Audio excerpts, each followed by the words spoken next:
মাঝখানে রানাকে নিয়ে অনেক নেগেটিভ কথা আসতেছিল যে ও শুধু জোরেই বল করতে পারে, যে জোরে বল করে জোরেই বল করে। কাঁপন তোলা রানা যেন বোয়িং 787 এয়ারক্রাফট। রানওয়েতে গতির ঝড় তুলে দুর্দান্ত টেক অফ। এই নাহিদ রানা ব্যাটারদের জন্য এক আতঙ্ক। সবশেষ দুই ওডিআই সিরিজে সবার সেরা, সাদা বলে ব্যাক টু ব্যাক সিরিজ সেরার মুকুট পড়ার নাহিদকে নিয়ে লাল বলেও টেস্ট কাপ্তানের স্বপ্ন আকাশ ছোঁয়া। নাহিদ রানাকে এক কথায় কিভাবে ডিসক্রাইব করবেন যদি বলেন বাংলাদেশের ক্রিকেটে এই মুহূর্তে?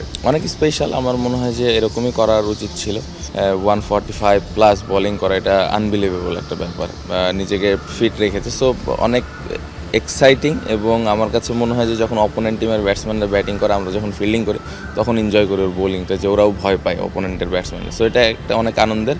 বাট একটা কথা বলবো যে মাঝখানে রানাকে নিয়ে অনেক নেগেটিভ কথা আসতেছিল যে ও শুধু জোরেই বল করতে পারে বা ওর অন্য কোনো ভেরিয়েশন নাই। আমার কাছে মনে হয় যে ওকে সবাই মিলে সাপোর্ট করা উচিত, স্পেশালি যখন খারাপ সময় আসে, এটা আসবেই। বাট যে জোরে বল করে জোরেই বল করে। সো কারো যদি কোনো ডাউট থাকে, ডাউটটা থাকা উচিত না, কারণ ও অনেক স্পেশাল এবং ও যেদিন ভালো বল করবে দল এরকমভাবেই জিতবে। কারণ তো আসলে তাকে কোন জায়গাটায় দেখে ওয়ার্ল্ড ক্রিকেট একটা সময়? না, আমার মনে হয় যে ও যদি নিজেকে সুস্থ রাখে এবং এভাবে পারফরমেন্স করতে থাকে, আমার মনে হয় ওয়ার্ল্ড ক্লাস বোলার হবে একসময়।